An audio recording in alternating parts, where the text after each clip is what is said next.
Picture a single dirt road running straight as a drawn line across the high desert of northwest New Mexico, pale tan against rust-red ground, cutting through sagebrush and broken stone for as far as the eye can follow. A quick word before we go deeper. These stories don't end. There's a new unsolved one waiting here every night. If that's the kind of thing you'd leave on in the dark, subscribe and I'll keep them coming. Now look closer at that line in the dirt. It isn't a road the way you might think of one. There are no ruts from wagon wheels. There are no hoofprints worn into the earth. The surface is wide and flat and bordered by low stone curbs, the kind you'd build if you cared deeply about edges. And it doesn't curve, not for a hill, not for a gully, not for a cliff. When the land rises, the road rises with it. When the land falls away into a steep canyon wall, the road keeps going straight off the edge, and the builders simply carved stairs into the rock so it could continue on the other side. Stairs on a road in a place where no one ever owned a wheel. This is the country around Chaco Canyon 1,000 years ago. The people who lived here built sandstone cities so grand that their walls still stand 4 stories high. They aligned doorways with the sun and the moon. They traded for parrots from the jungles of Mexico and seashells from the coast of California, dammed. And then, sometime around the year 850, they began building roads.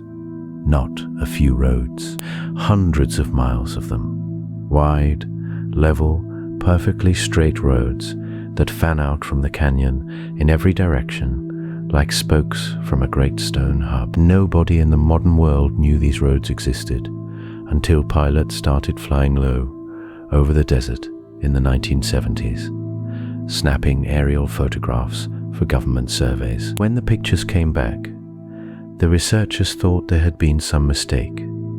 The lines were too clean, too geometric, too deliberate. Somebody had to be drawing on the photographs, but they weren't drawings.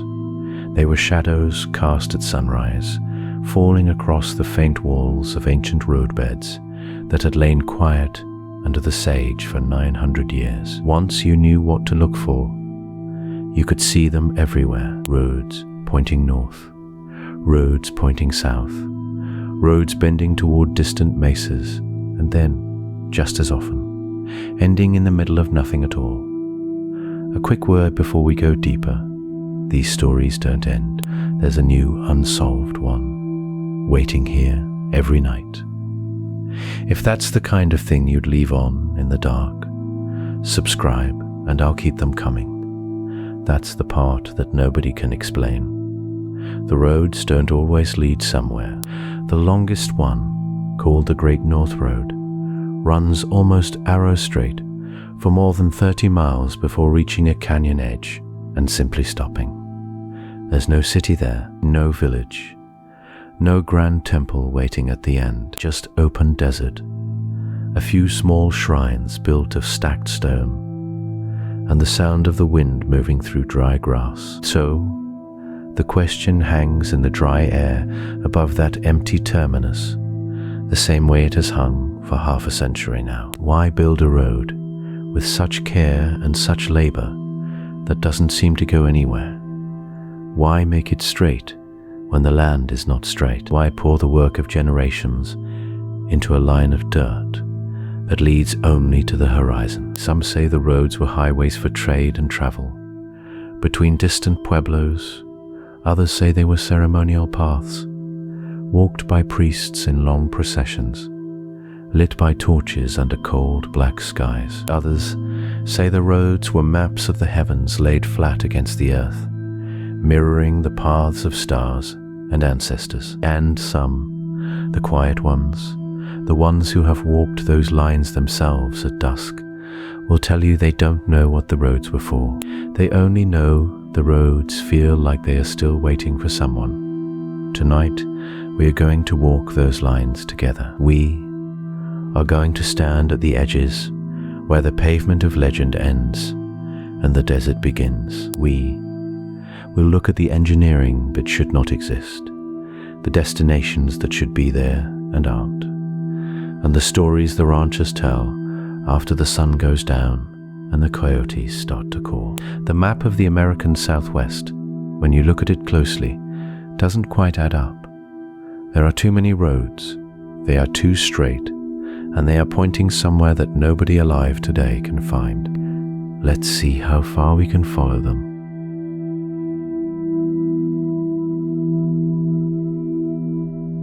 Picture a stretch of country where the sky owns more land than the ground does. Northwestern New Mexico, the high desert, a place where the wind smells like sun-baked clay and old sage, and the dust tastes faintly of iron when it catches on your lips. The sun here is not a friendly thing in summer. It hammers down on red rock and pale sand and bleaches the bones of dead piñon trees until they look like driftwood washed up from some ancient sea. This is Chaco country, a wide bowl of land cut by shallow washes and ringed by low mesas the color of clay pots left out in a fire. The hills rise in soft humps, banded in cream and rust and dusty rows, like layers of sediment in a glass jar. In the middle of it all sits a canyon, long, shallow, more like a crease in the earth than a true gorge. The walls climb maybe a few hundred feet, no more, their faces streaked with dark stains the locals call desert varnish. 1,000 years ago, this canyon held a city, not a village, a city, with great houses 4 and 5 stories tall, built of sandstone blocks, fitted together so cleanly you can still slide a knife between the seams. The largest of them, Pueblo Bonito, held more than 600 rooms. It curved against the canyon wall like a stone half-moon, its plaza open to the rising sun. From the air it looks like a giant fingerprint pressed into the desert floor. Now imagine the season, late autumn, the kind of dry cold that makes your breath show in pale puffs, but does not bite. The cottonwoods along the dry creek beds have gone to yellow rags. The light comes in at a low angle all day, soft and gold, painting long shadows behind every juniper. The air is clean enough that you can see 100 miles to the blue line of Mount Taylor in the west. At night, the sky goes black as wet ink, and the stars come down so close you feel you could reach up and tap one. This was the world the Chacoans built in, a high, dry plateau sitting more than 6,000 feet above the sea, a place that gets maybe 9 inches of rain a year, sometimes less. A place where you would not, by any common sense, choose to build a capital. And yet they did, for 3 centuries. From around the year 850 to the year 1150, this canyon was the beating heart of something. A civilization, a faith, a trading hub, a ceremonial center. The scholars still argue over the word. Now, here is the part that matters for our story. The Chacoans did not just build the great houses. They built roads, hundreds of miles of them. Wide, level, engineered roads cut straight across the desert, roads that ran out from the canyon like spokes from a wheel hub, roads that climbed cliffs by way of carved stone staircases when a sensible person would have walked around, roads that arrowed across washes and over ridges and through stretches of land where there was nothing. No village, no shrine, no spring, no apparent reason at all. Waiting at the other end, the widest of them measured close to 30 feet across, about the width of a modern 4-lane highway. They were edged with low stone curbs and lined with small piles of cobbles. In some places the builders scraped down through soil and gravel until they hit bedrock, then laid the road right onto the stone itself. And they built all of this without the wheel. There were no carts in Chaco, no wagons, no horses, no oxen, no donkeys. Nothing on 4 legs to pull a load. The Chacoans walked everywhere, and they carried whatever they needed on their backs, in baskets braced against their foreheads with woven straps. A footpath would have served them fine. A footpath winds. A footpath bends around hills and skirts the rough country. A footpath is what every other ancient people in this region made. Chaco did not make footpaths. Chaco made highways. Stand on a low rise above the canyon at dusk, and you can still see the ghost of one stretching away to the north. A faint, pale line in the sage, straight as a chalk mark on a blackboard. It runs over the next rise and the rise after that, and it keeps going long after you have lost it to the gathering dark. The desert wind moves over it, lifting dust in slow curls. Somewhere down that line, 1,000 years ago, a Chacoan walked with purpose toward a destination we have not yet learned how to name.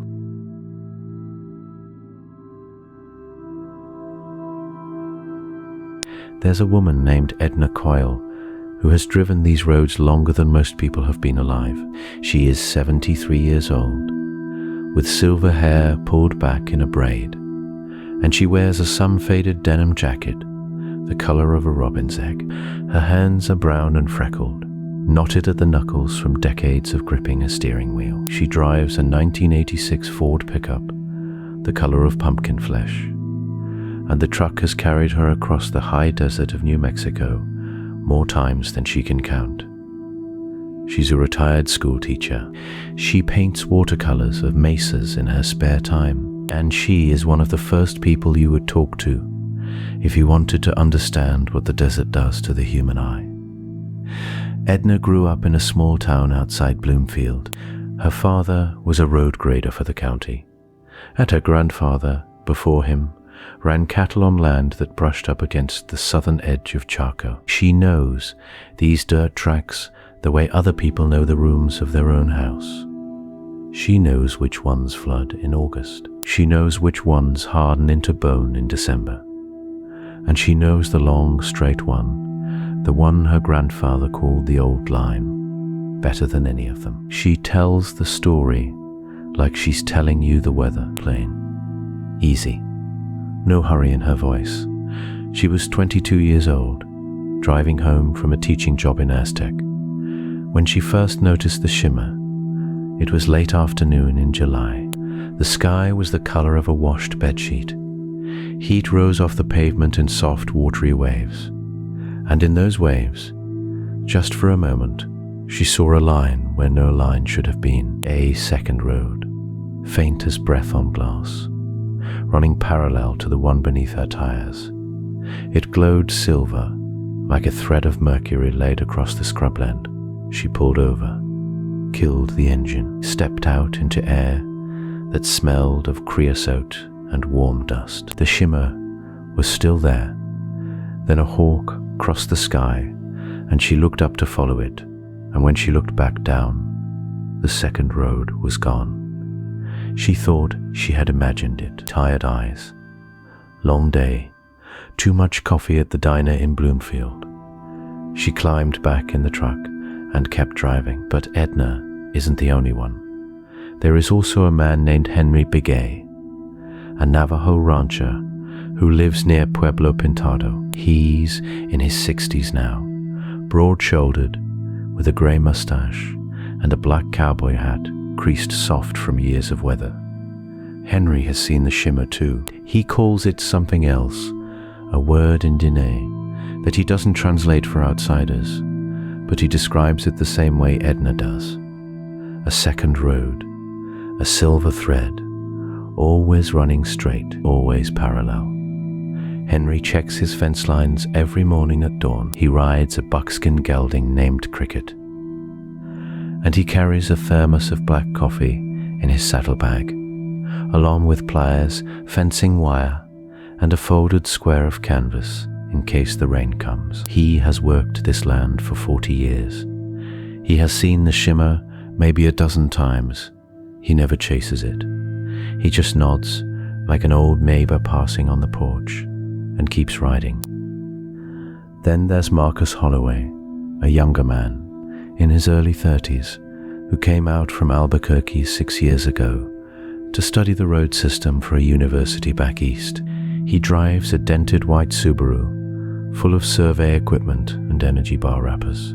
He has thick black-framed glasses and a notebook he carries everywhere, its pages soft from being thumbed open and shut. Marcus does not believe in shimmers. Marcus believes in LiDAR scans and elevation data and the patient mathematics of ancient engineering. He came here to map, to measure, to prove. But Marcus has seen it now too, once. In October, just after sunrise, the light came in low and gold across the Chamisa, and he saw the second line clear as a pencil mark on parchment. He didn't write it down in his notebook. He hasn't told his colleagues. He thinks about it sometimes, late at night in his motel room, when the wind pushes against the window, like something trying to come inside. 3 people, 3 lives, a teacher, a rancher, a scientist. None of them know each other. None of them would have a reason to meet, and yet each of them, in their own time, in their own way, has stood on the long straight road that the Chaco people built 1,000 years ago, and each of them has seen something the maps cannot explain.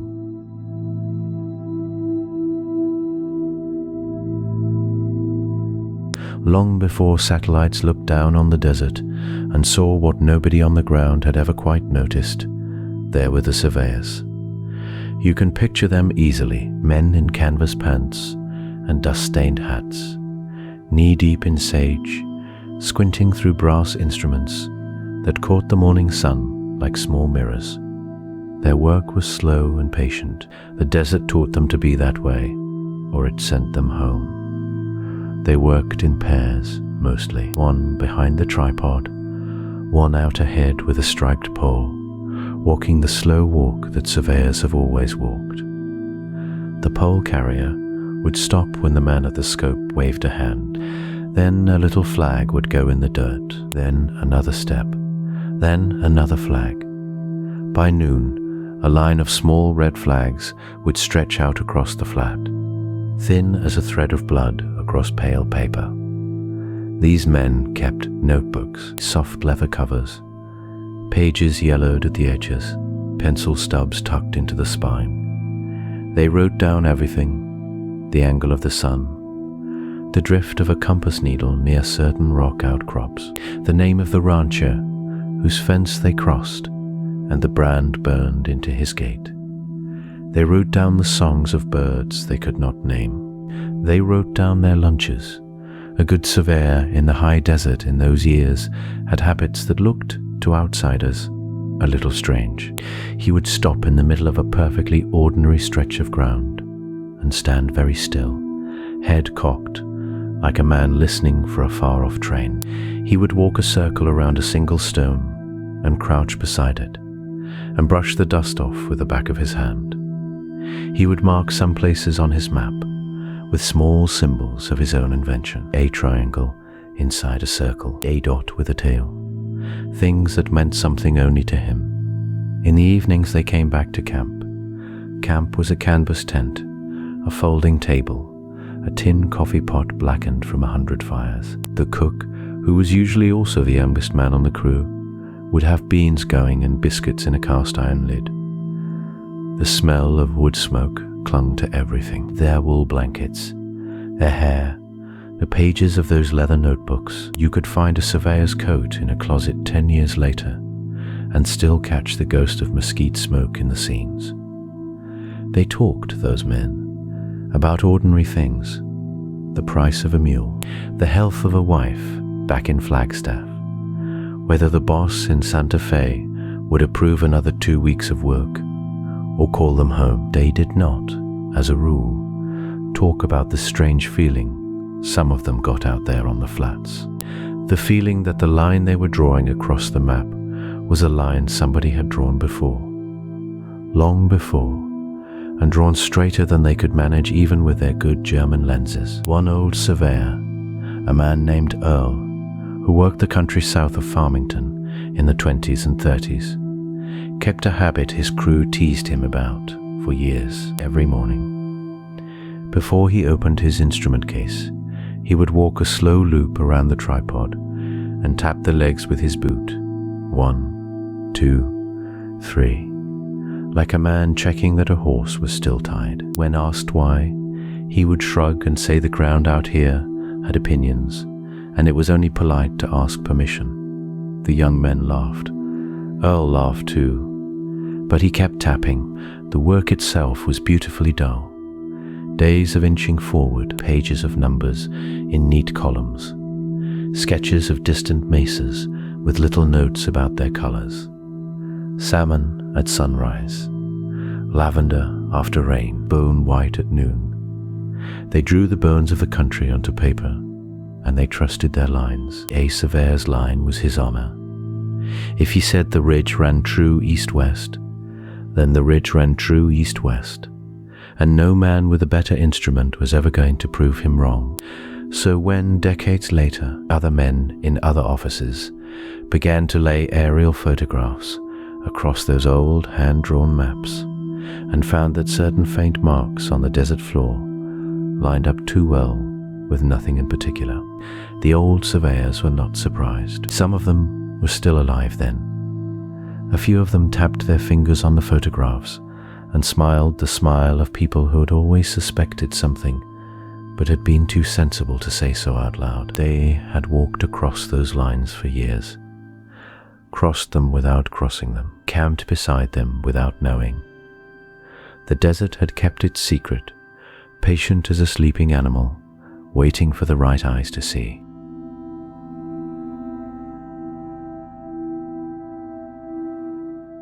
There's a story the old highway crews used to tell, back when the work trucks still had AM radios and the coffee came in tin thermoses that rattled on the dashboard. They told it slow, the way men tell stories when they're tired and the sun is going down behind a ridge of red rock.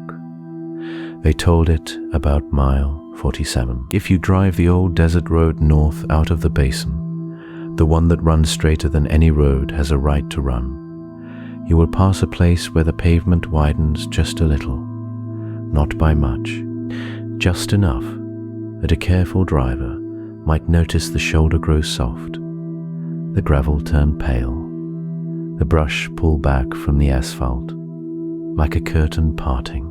There is no sign there. There is no marker. There is only a low rise of earth on the eastern side and a few stones that look almost arranged, though the wind has been working on them for a very long time.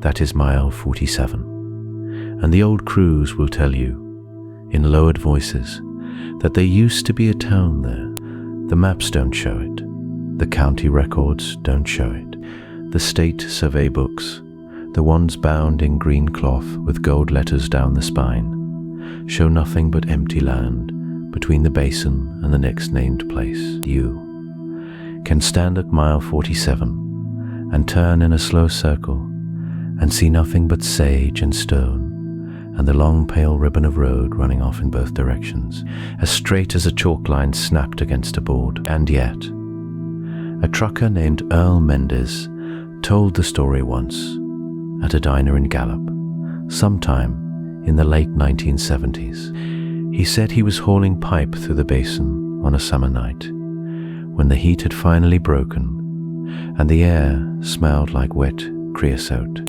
He said his radio went soft, the way radios do when a storm is coming, and then it went quiet altogether. He said he looked up from the wheel and saw lights ahead of him on the road, yellow lights, warm ones, the kind of lights that come from windows. He said he counted them as he got closer, 6 little squares of yellow, low to the ground, like a row of houses with their porches lit. He said he could smell wood smoke. He said he slowed the truck because he thought he ought to stop and see if the place had coffee, the way you did in those days when a town came up unexpected on a long haul. And then, he said, the lights went out, not all at once, one by one from the farthest to the nearest, like someone walking down a hallway turning off lamps. By the time he reached the place where the lights had been, there was nothing there but the low rise of earth, and the few stones, and the wind coming off the flats. Oh. Mendez told that story for 30 years. He never changed a detail. He never embellished. When people asked him what he thought he'd seen, he would shrug and stir his coffee and say, "I saw a town. It just wasn't there anymore." He was not the only one. A young woman driving home from a wedding in 1962 wrote a letter to her sister describing a string of soft lights along the eastern shoulder near a place she could only call the Wide Spot. A surveyor in 1949 noted in his field book that his compass turned strange for almost a full minute somewhere between mile 46 and mile 48, and that he could not, for the life of him, account for it. A boy on a bicycle in 1981 told his mother he had seen smoke rising from a chimney out where there were no chimneys, and his mother told him to hush, and she sat at the kitchen table for a long time, looking at her hands. The road does not bend at mile 47. The road does not even slow. It runs straight through, the way it runs straight through everything, indifferent as a river of stone. Whatever is there, or was there, or might once have been there, the road does not acknowledge it. The road only goes. And that is the first strange thing about a road like this. Not that it is long, not that it is straight, but that it seems in places to remember something the land has forgotten, or to be heading somewhere that no longer exists, or to have been built, perhaps, by people who knew exactly where mile 47 was, and why it mattered, and who never thought to write it down, because they did not need to, because, for them, the town was still there.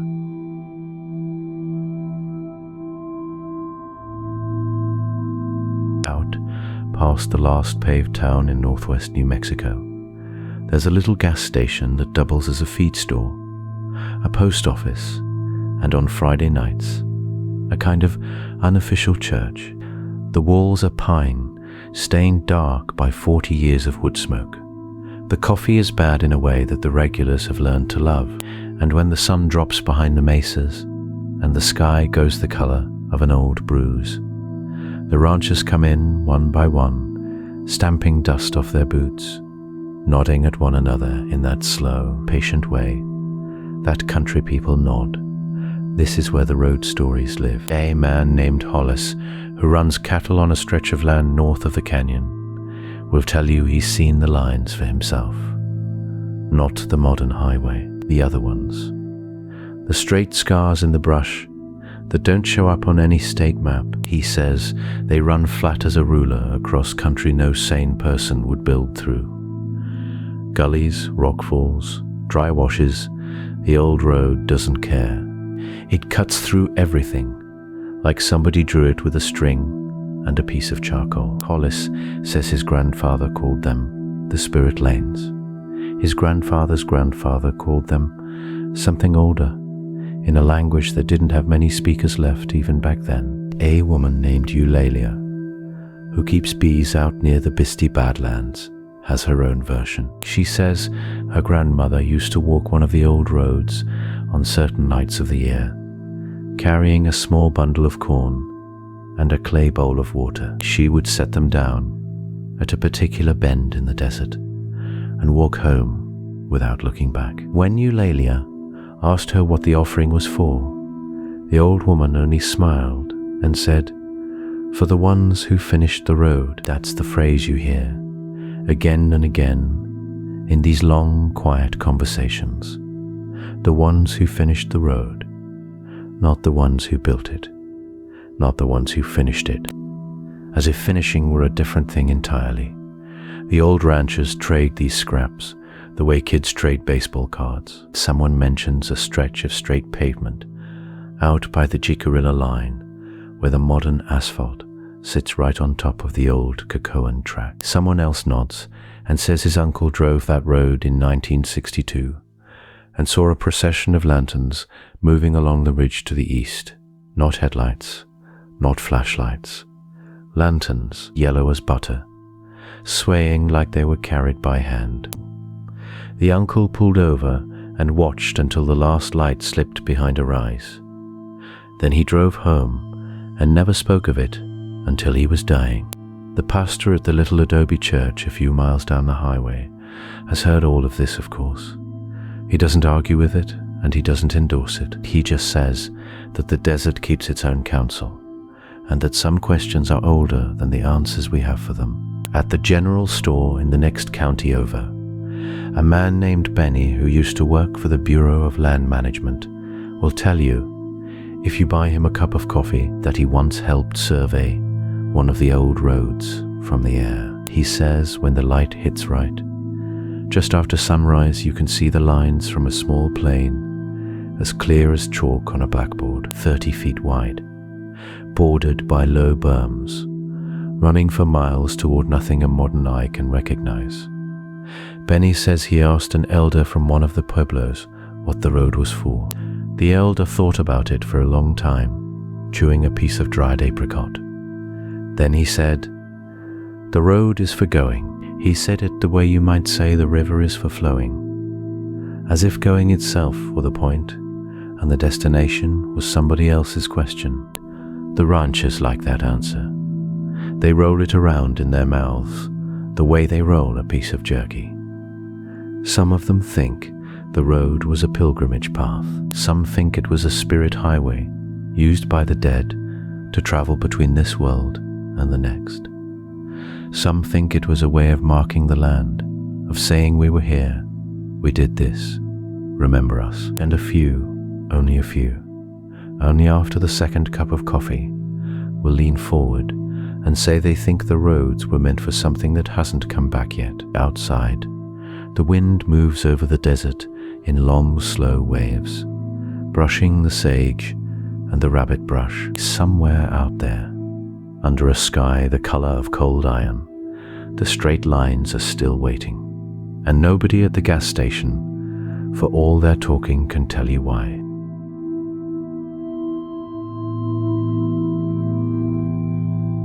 Pull off the modern highway sometime, walk 50 steps into the brush, kneel down, and brush away the gravel and the dry creosote needles, and you might find something underneath.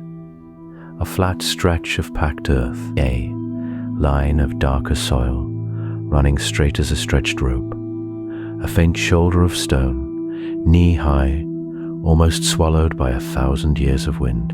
That line was there long before the asphalt above it, longer than the state lines, longer than the names on the maps. The people who built it lived at a place called Chaco Canyon, tucked into the dry folds of what we now call northwestern New Mexico. They lived there for hundreds of years, raising great stone houses out of the desert floor. Some of those houses had 4 stories. Some had 600 rooms.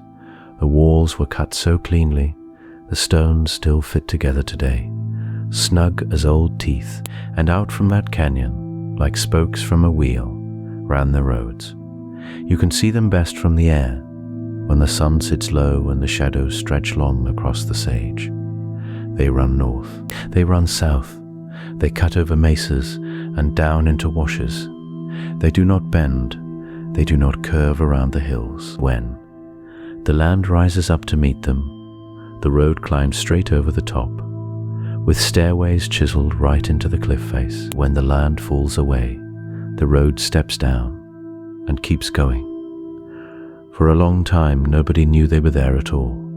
The Navajo and the Pueblo peoples knew, of course. The roads run through their country, and their grandmothers and grandfathers walked beside them. Stories passed down quietly about the old highways of the ancestors, the paths the Anasazi people made before they went away.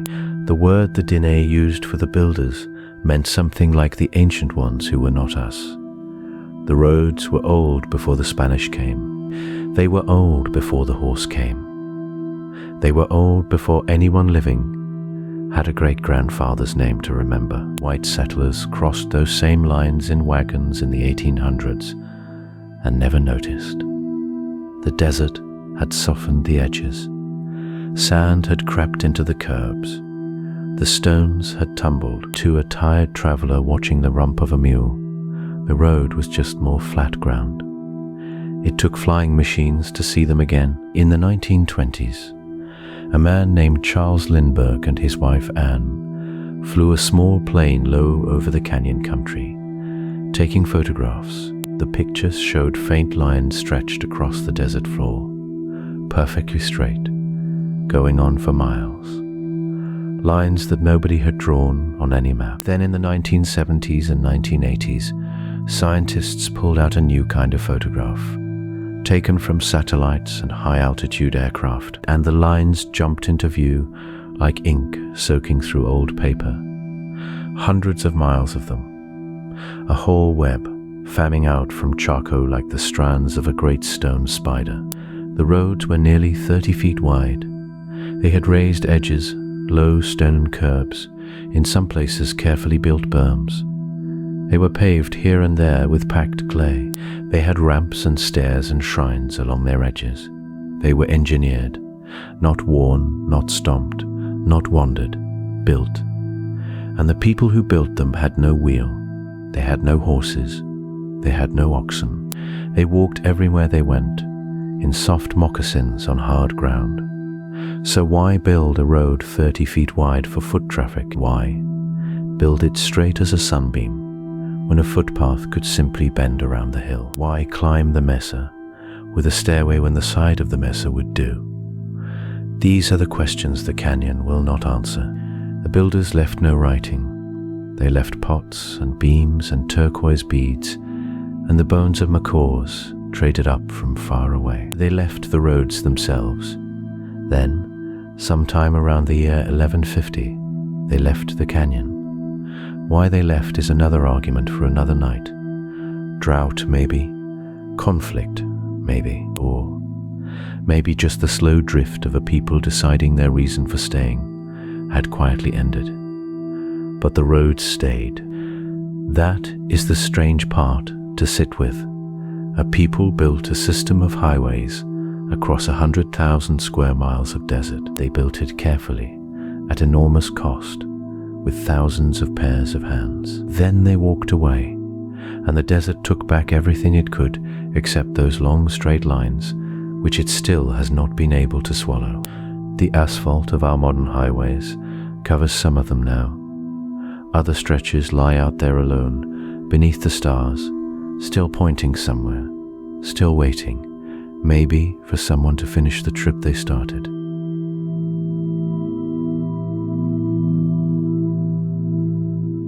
There's a man named Royce Calder who used to drive long haul out of Barstow. Retired now. Lives in a small adobe house with a tin roof and a porch that faces nothing but creosote and sky. For 30 years, he ran Asphalt between California and New Mexico. And somewhere along the way, he started keeping a notebook. Not for work, for himself. The notebook is brown leather, soft at the corners, stuffed with folded napkins and gas receipts. Inside, in careful pencil, Royce wrote down every road he ever drove that didn't seem to want him on it. Roads that ran too straight. Roads that ended at nothing. Roads that showed up on one map and vanished from the next. He has 83 of them logged. Most are in the Mojave. Royce got curious in the way a person gets curious when they've spent too many nights alone behind a windshield. He began to drive his list on weekends in an old tan pickup with a dented tailgate. He brought water and sandwiches and a Polaroid camera his daughter gave him one Christmas. He took pictures of every road he visited, and he wrote the date on the white strip at the bottom. The pictures are strange in a quiet way. A pale ribbon of pavement cutting between two low brown hills. A faded center stripe baked almost white by the sun. A horizon so flat it looks drawn, with a ruler. There is never a car in any of them, never a person, just the road and the sky and the pale gold dust drifting across the lanes like spilled flour. What Royce found, after a few years, was that the roads fell into groups. Some had clear stories behind them: old ranch roads, mining roads, service roads for power lines that had since been moved. Those he could cross off. Those made sense, but others didn't. Others had no records, no deeds, no memory in the county offices. He'd walk into a small archive in some sun-bleached town and ask about a stretch of pavement out past the dry lake, and the clerk would look at the map, frown, and say she'd lived here 40 years and never noticed it. He started calling those the ghost lanes. The ghost lanes had things in common. They were always straight. Not nearly straight. Truly straight, the way a line of light is straight. They ignored the land. They cut through low ridges instead of going around. They crossed washes where the asphalt had crumbled into the sand and then picked back up on the other side, still pointing the same direction. They did not curve for anything, and they did not end at towns. They ended at low rises or shallow bowls in the desert, or sometimes at a single weathered post stuck in the ground with no sign on it. Once, Royce told a friend, he followed one for 19 miles and it just stopped. The asphalt simply tapered into dust, like a sentence someone forgot to finish. He took the friend out there the following weekend to prove it. The friend stood at the end of the road and turned a slow circle and didn't say anything for a long time. Then he said, very quietly, that he wanted to go home. Royce kept driving them anyway. He started reading. He read about the Spanish trails. He read about the old salt routes. He read about the Mojave Road, which the indigenous peoples walked for centuries before any wagon ever crossed it. He read about the Anasazi roads up in New Mexico, the ones that ran for miles without bending and ended in places no one understood. The Great North Road, the Archelepa Road, pale lines scratched across the high desert by hands that had been dust for 1,000 years. He thought about that a lot, the idea that straight roads might not be a new thing, that maybe the desert had been hosting them for far longer than anyone wanted to admit, and that the pavement we know is only the most recent layer painted over something older.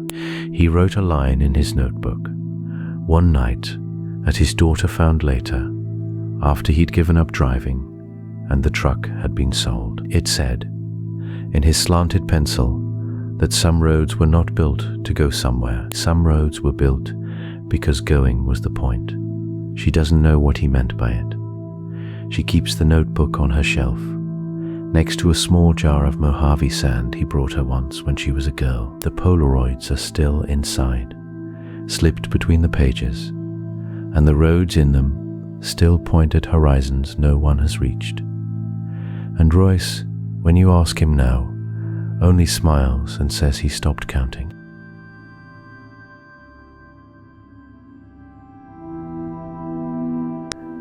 There is a woman named Della Sandoval who has driven a fuel truck across the high desert for almost 30 years. She tells the story slowly, the way ranchers tell stories, with long pauses where the wind ought to be. Della says she has seen the straight roads of the old country more times than she can count. Most days they are only pale lines of stone running through brush and salt. But once, near a wash called Quinbiniola, she pulled her rig to the shoulder and stepped out into a stillness she could not quite name. She says the road that crossed the flat in front of her was as straight as a stretched thread. The salt around it shone like crushed glass under a low afternoon sun. She had passed this place 100 times that day. For reasons she cannot explain, she walked out onto the old line and stood in the middle of it. The desert around her smelled of warm dust and creosote that sharp, clean smell that comes after a small rain. Della says she felt the road in her boots. Not a sound, not a tremor, something quieter than that, like the gentle pull of a river under thin ice. She stood there for a long time. When she climbed back into her truck, she found that an hour had passed, and she could not remember how. She tells the story without drama. She does not say the road is haunted. She only says it was awake. A retired pilot from Farmington named Roy Yazzie tells a softer version of the same thing. He used to fly small planes for a mining survey crew in the 70s. From 2,000 feet up, he says, the old roads look like pencil marks left behind by a careful hand. They cross dry washes without bending. They climb mesas without slowing. Roy says you could line a ruler against them on the map and never see daylight between the edge and the line. One evening, Roy was flying back to town with the sun low behind him. The shadow of his plane crawled across the salt flats below. He says he watched his own shadow cross one of the long Chacoan lines, and for a single heartbeat, the line seemed to gather the light and hold it, a glow no brighter than a struck match, then gone. He never told anyone at the survey company. He says they would have grounded him, but he tells it now in a quiet voice, sitting on his porch with a tin cup of coffee going cold in his hand.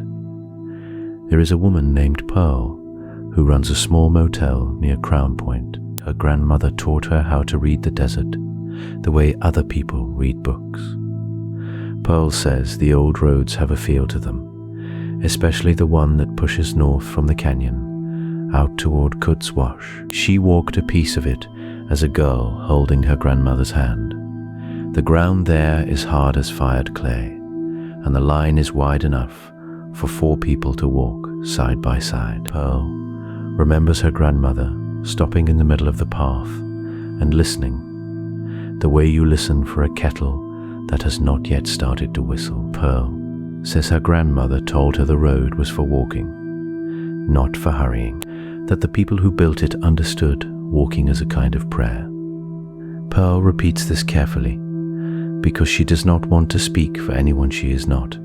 She only knows what her grandmother said, and she knows that when she walks the line now, as a woman in her 60s, her thoughts settle the way silt settles in still water. A geologist named Marco Himes tells a different kind of story, but the shape of it is the same. He came out to map mineral deposits and found himself standing on one of the old roads at dusk. He had been told it was just a line on a survey chart. When he stepped onto it, he says, the salt flat around him went strangely quiet. No insects, no wind. He could hear his own pulse in his ears. Marco is a man of measurements. He carries instruments. He took readings that night, and the numbers told him nothing unusual. The compass behaved. The temperature was ordinary. Yet he says he stood on that line for almost 20 minutes and could not bring himself to step off it sideways. He walked its length until it faded into the brush, and only then did the desert begin breathing again. None of these people claim to understand what they felt. They only know the road was waiting for something, and they were not it.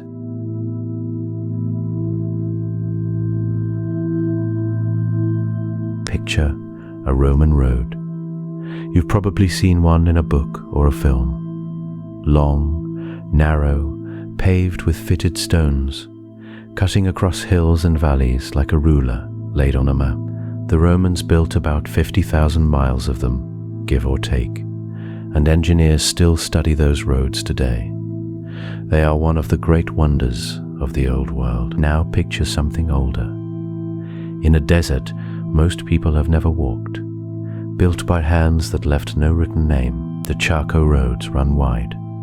Not narrow like a cart path, wide like a modern 2-lane highway, sometimes 30 feet across, with raised stone curbs along the edges. They were leveled and packed and finished smooth. They were built to last, and they have lasted even with 1,000 years of wind and sand and sun pressing down on them. From the air, on a clear winter morning, they look like pale ribbons unrolled across the red earth. From the ground, they almost vanish. You have to know how to look. That is where the rhyming begins. Different researchers, working in different decades, in different parts of the San Juan Basin, kept finding the same details. A road 30 feet wide, a road that climbed a cliff instead of bending around it. A road that ended at nothing anyone could explain. The reports came in from pilots and ranchers and graduate students who had never spoken to each other. The descriptions matched almost word for word. The same dry stones, the same straight bearing, the same shrug at the end. The Romans, for all their genius, did bend their roads. They went around mountains when mountains were too tall. They followed coastlines when coastlines made sense. They were practical builders moving practical things, soldiers and grain and tax collectors. And a curve in the road was just a curve. The Chacoans did not bend. When a mesa rose in their path, they cut stairs into the stone face and carried the road up the wall. When a canyon opened, they laid ramps and kept going. The line had to hold. The bearing had to stay true. Something about the straightness mattered more than the labor it cost. That is the pattern people kept noticing, the refusal to bend. There is more. The roads come in pairs. Some of them run side by side, two parallel tracks, sometimes only a few feet apart, sometimes a few hundred.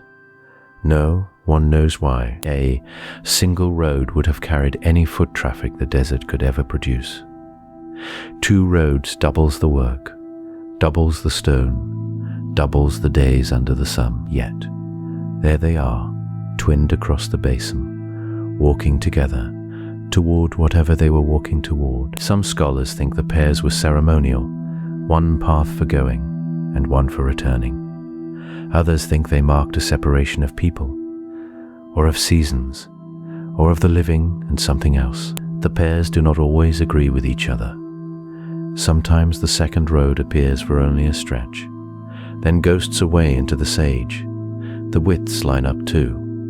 Across hundreds of miles the engineering holds, 30 feet on the great roads, 15 feet on the smaller ones. The numbers repeat with a kind of patient discipline, as if every crew was working from the same drawing, the same understanding, the same idea of what a road was supposed to be. There is no archive. There is no surviving plan on bark or hide or stone, yet the measurements obey. That alone has made many a desert archaeologist sit back in a folding chair and rub the dust out of their eyes. The compass bearings rhyme as well. North, true north, not magnetic. The Great North Road runs straight up the line for over 30 miles, before it dissolves into a place that holds no city, no village, no clear destination. Other roads point to solstice sunrises, to mountain peaks where shrines were left, to springs that bubble for a few weeks each spring, and then dry to silence. The lines all want to mean something. They were drawn by people who cared deeply about direction, and direction by itself was worth the labor of a generation. A Roman surveyor walking the Chaco Basin today would set down his rod and stare. He would see the curves and the cuts and the cliff stairs. He would see roads that would not turn for anything in this world, and he might wonder, as the rest of us wonder, whether the people who built these wide pale ribbons were going somewhere at all, or whether the going itself was the whole point and the destination only an afterthought of the desert sky.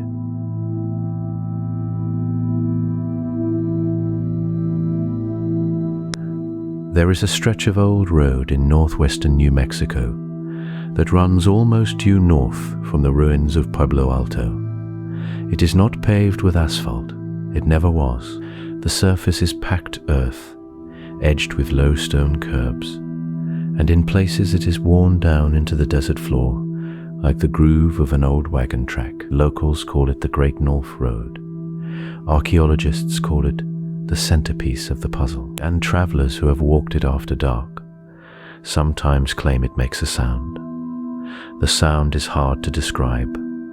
The men and women who have heard it use the same word over and over.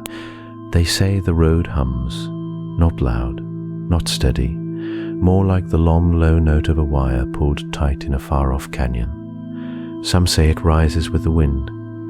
Others swear the wind has nothing to do with it. They say the air is still as glass, the stars hanging close enough to brush, and the ground itself seems to be holding a single quiet note. The road runs 30 feet wide. That is what the surveyors found when they walked it in the 1970s. 30 feet, almost exactly, mile after mile, wide enough for 4 wagons to pass side by side, in a place where no wagon ever rolled. The Chacoan people had no wheels. They had no horses. They had no oxen, no donkeys, no beast of burden of any kind. They built this road on foot, with stone tools, dragging baskets of earth and slabs of sandstone across a land that punishes every step, and still it runs straight. That is the thing the eye keeps coming back to. Picture the country it crosses, rolling mesas, shallow arroyos that cut the land like old scars, slopes of broken shale. A reasonable road would bend. A reasonable road would seek the easy gradient, the dry crossing, the gentler slope.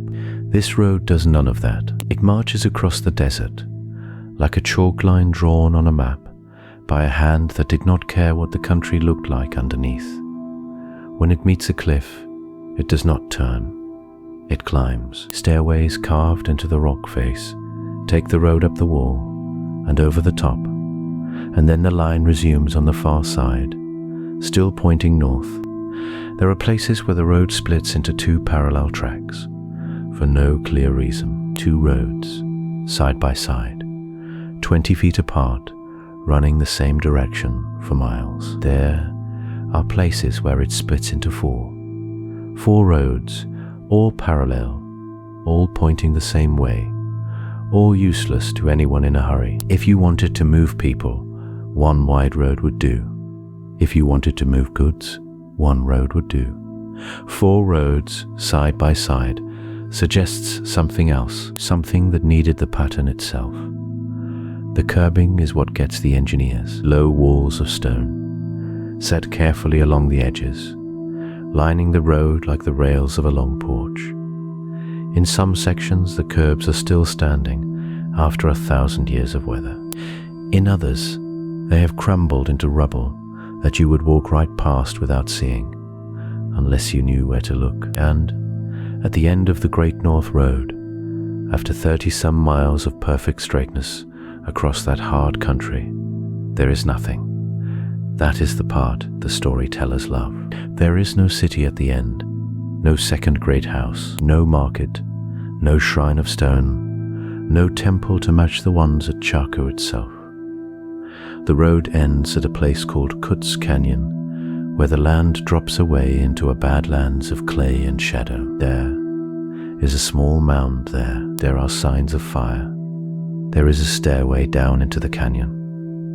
And then the road simply stops, as if whoever built it walked to the edge, set down their tools, and turned around. Some scholars believe the empty terminus is the whole point. The road did not go to a place. The road went to a direction. North itself was the destination. North, where the ancestors lived. North, where the dead traveled. North, where the rain came from in the season when rain meant everything. Others say we are simply missing the city that used to be there, that a flood washed it away, or that the bricks were carried off, or that we have not dug in the right spot. The argument has gone on for 50 years and shows no sign of ending. And out on the road, on certain still nights, the pavement hums.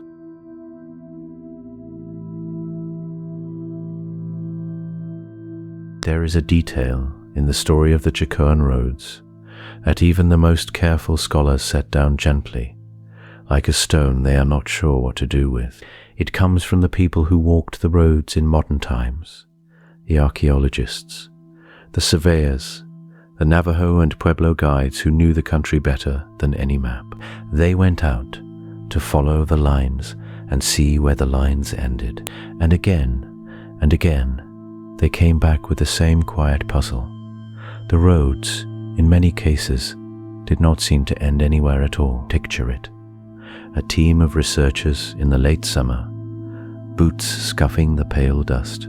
The sky above them is that flat, hard blue you only get over the high desert. Around them the land rolls away in low brown waves, sage and rabbit brush, and the silver bones of dead juniper. Beneath their feet runs a band of cleared ground, 30 feet wide, straight as a drawn pencil line. They follow it for a mile, 2 miles, 5. The land rises and falls. The road does not turn. And then, at some point chosen by no visible logic, the road simply softens, fades, and is gone. No village, no shrine, no cliff, just open ground, and the wind moving through the grass. This is the impossible detail. A people who could survey across 30 miles without bending. A people who could cut stairways into sheer sandstone rather than let their road curve. A people who lined the edges with stones and kept the width consistent to within inches. And these same people, in case after case, built roads that arrived nowhere a living person would need to go. Some of the lines do reach things, small shrines of stacked rock. A spring tucked into a fold of the mesa, a low earthen mound with a few potsherds scattered around it. But the scale never matches. You do not build a 30-foot wide engineered highway to visit a knee-high cairn. You do not move that much earth and stone for a seep of water a single family could find with their eyes closed. The road is enormous. The destination, when there is one, is small as a whisper. And then there are the travelers themselves, the ones from the old stories, Pueblo elders speaking carefully to ethnographers in the early 20th century, sometimes mentioned ancestors who walked the long roads in procession. The walkers carried things. They wore certain clothes. They went out from Chaco at certain times of year. The stories agree on that much. What the stories rarely say is where the walkers went. Some accounts suggest the walkers traveled toward the place where the dead go. Others suggest the road itself was the destination, not any point along it. Walking. The line was the ceremony. The line was the prayer. Think about that for a moment.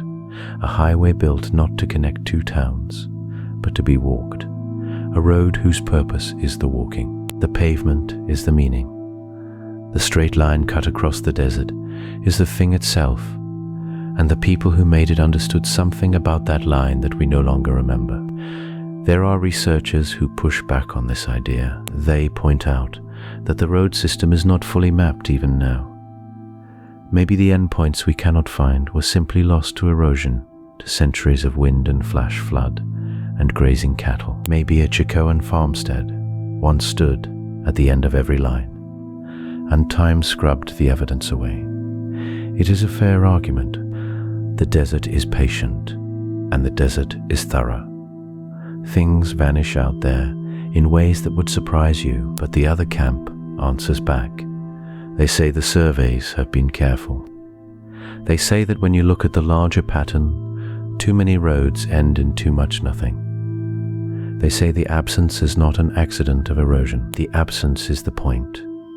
And so the detail sits, quiet as a stone on a windowsill, 1,000 years ago, in a canyon in the high desert of what is now New Mexico.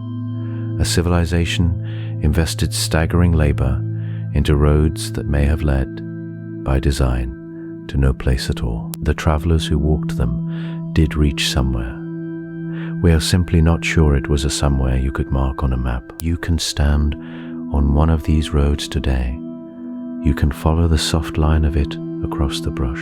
You can feel the way it pulls you forward, straight, straight, straight.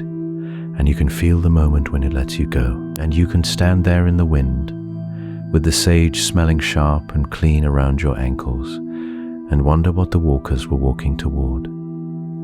The answer has not arrived yet. It may already have passed by.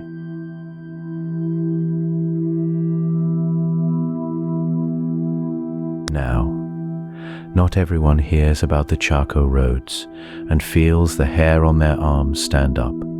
Some folks listen to the stories and shake their heads.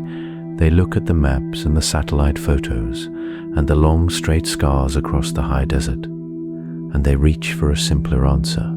You can't blame them. The desert is full of strange marks made by ordinary hands. For a long time, the leading skeptical idea went something like this. Maybe these roads weren't really roads at all. Maybe they were nothing more than dirt tracks that got walked into the ground over centuries. And the perfectly straight ones were the work of much later visitors.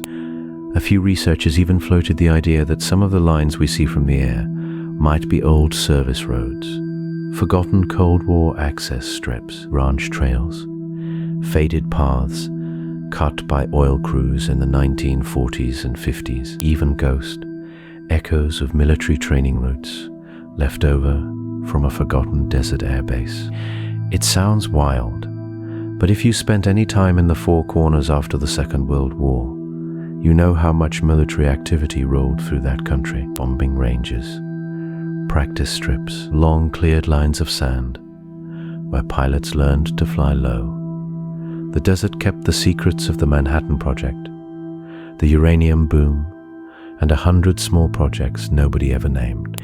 The land out there is stamped with the boot prints of soldiers and engineers who came and went without leaving a sign on any map you can buy at a gas station. So the skeptics had a point. They asked the obvious question: if we're going to call these things ancient roads, how do we know they aren't just modern scratches that got blurred by time? Wind moves sand, rain cuts new channels. A Jeep track from 1943 can look an awful lot like a 1,000-year-old footpath if you only see it from a plane. The skeptics had science on their side too. They pointed out that aerial photography can play tricks on the eye. A long shadow at the right angle can turn a faint rut into a grand boulevard. Heat, shimmer flattens hills. A camera flying at 10,000 feet sees patterns the ground doesn't really have. The human brain loves straight lines and loves to connect dots. Show a person a few faint marks in the dust, and they'll draw a highway between them. These were good arguments, honest arguments, the kind of arguments that keep a field of study honest. But then came the digging. And the digging is where the skeptical theory ran into something it could not chew through. Because when archaeologists went out with shovels and trowels and laid open the edges of these roads, they found things no Jeep track ever left behind. They found curbing, low stone walls running parallel to the road's edge, carefully placed, deliberately laid. They found a prepared roadbed, not just packed earth, but cleared and leveled ground, with the topsoil scraped down to a harder surface beneath. In places they found berms, ramps, and stairways cut into solid rock where the road climbed a cliff. No airbase built a stairway up a mesa. No uranium prospector chiseled steps into sandstone so the road could keep going in a straight line over a cliff that no vehicle could ever climb. The skeptics had another problem too. The pottery, the bits of broken jars and bowls found along the road edges and at the small shrines scattered beside them. That pottery dated to the 9th, 10th, and 11th centuries, long before any pilot ever buzzed the Four Corners, long before the first wagon wheel ever rolled across the San Juan Basin. And the alignment. Some of those roads run for 30 miles without bending. A modern bulldozer crew, working with surveying gear and gasoline engines, would still find that hard. The idea that wind and time and a few overlapping foot trails just happened to scratch a perfectly straight line across 30 miles of broken country on purely accidental terms asks more of coincidence than coincidence can deliver. So the skeptics, the good ones, the careful ones, eventually softened. They said, "All right, something is here, something old. We may not agree on what it means, but we can't pretend it's a runway." That's where the doubters went quiet. Not because they were wrong to ask the questions, they were right to ask them. But the desert answered back, and the answer wasn't simple, and it wasn't modern, and it wasn't a forgotten airbase. It was something older, something patient, something still waiting under the dust for the next person to come along and try to explain it.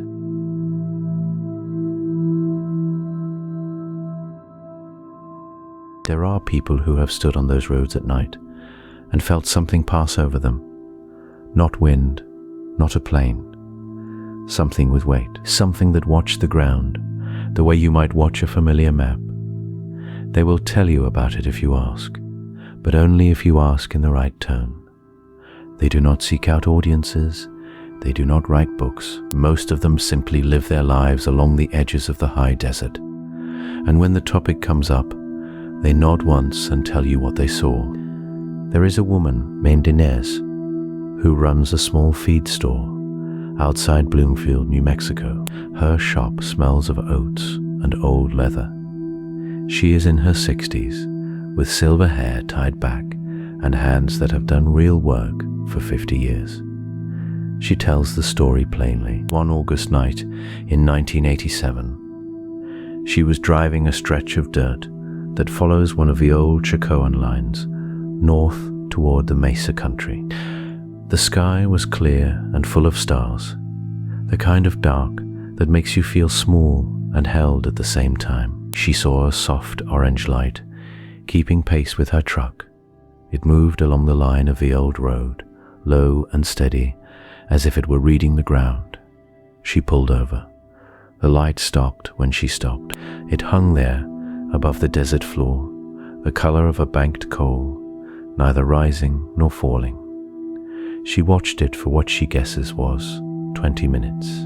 Then it drifted north along the path of the road and slipped behind a ridge. She drove home, made coffee, and sat on her porch until dawn. When Inez tells this story, she does not raise her voice. She does not insist. She says the light belonged to the road, and the road belonged to something older than her words for it. She has told this story maybe a dozen times in 40 years. Each telling, she says, costs her a little. People look at her differently afterward. A nephew stopped calling. A neighbor laughed once and never came back into the shop. But she gained something too. She gained the freedom of having said the true thing out loud. There is a man named Reuben near Farmington who saw something similar in 1972. He was 16, driving his father's pickup along a graded road that ran straight as a chalk line across the flats. He saw 3 lights in a slow triangle, white and warm, hovering above the route ahead of him. They moved when he moved. They stopped when he stopped. He turned off his headlights, and the lights came lower, as if curious. He turned them back on, and the lights rose again. Reuben is a quiet man now. He worked the oil fields for 30 years. He has grandchildren who think he is the most ordinary grandfather on earth. But he tells the story when he is asked, and he tells it the same way every time.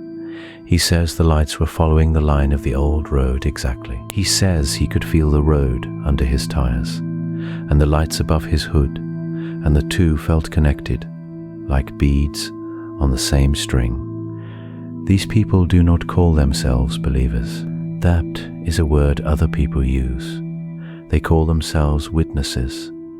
They have no theory to sell. They are not waiting for vindication. They have simply seen what they have seen, and they have made peace with the fact that the world is larger than the explanations offered for it.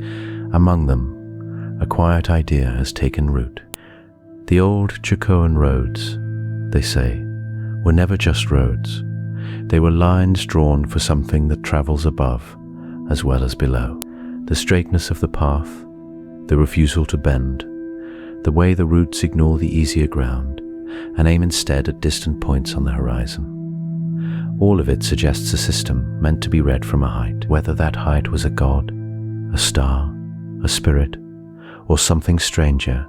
The witnesses do not pretend to know. They only know that the lines still work, that something still uses them, that a soft orange light still slides along an old engineered path on a clear August night, and the road still seems to know its name. Archaeologists are careful with these accounts. They listen and they write nothing down. The witnesses are careful too. They do not press. They have a desert kind of patience. They will wait, as the road has waited, for the world to catch up to what they already understand. And in the meantime, they sleep well. They have nothing to prove. They have only what they saw.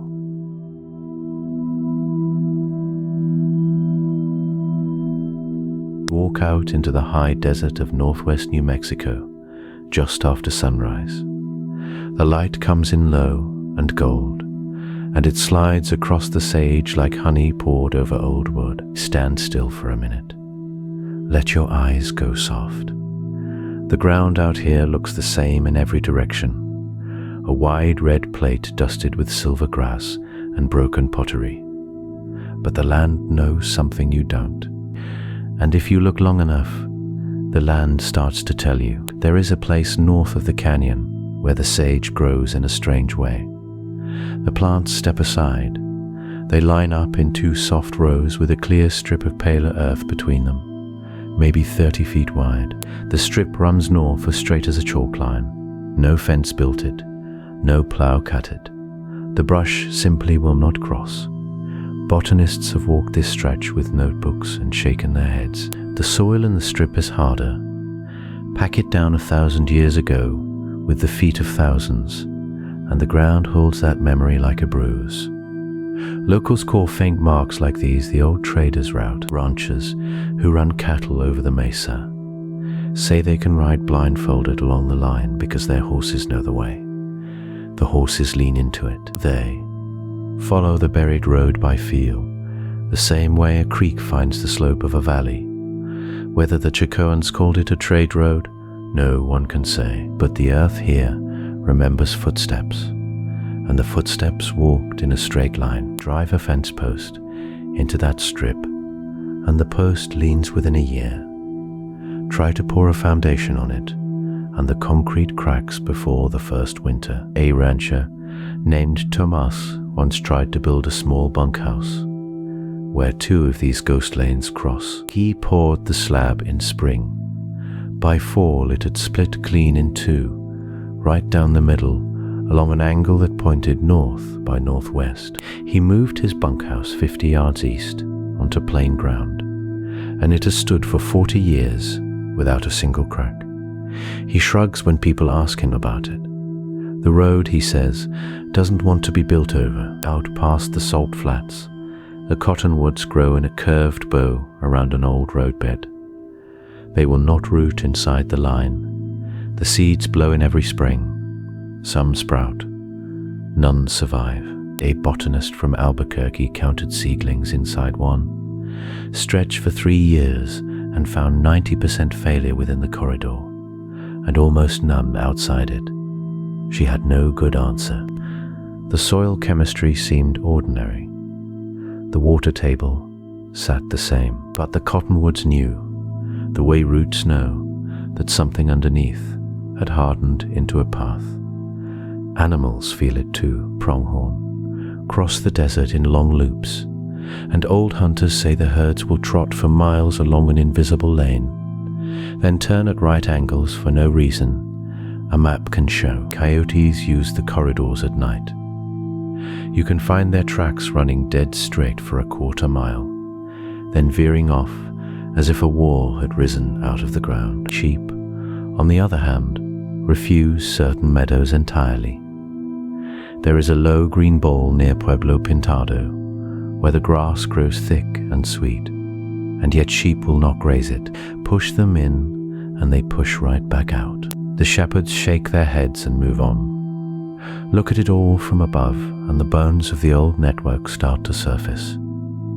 You see it in the way snow melts in the morning, leaving pale stripes across the red. You see it in the way summer rain pools in long, narrow lines instead of round puddles. You see it in the way a satellite photograph shows faint ribbons running for 30 miles toward nothing, as if the desert had been combed by a hand the size of a county. Whether these are the same engineered roads the Chacoans built, or older paths that the Chacoans paved over, no one is certain. Some researchers believe the great straight roads followed routes already worn by hundreds of years of trader feet, lines carried in memory before they were carried in stone. Others think the Chacoans drew their lines fresh, straight as starlight, ignoring whatever soft trails came before. Either way, the ground beneath your boots is not blank. It is layered like an old book, page over page, each one pressed by the weight of someone going somewhere on purpose. The wind moves across the sage. The strip stays clear. The cottonwoods keep their distance. And the land, patient as a sleeping animal, keeps its long, quiet record of every step that ever crossed it.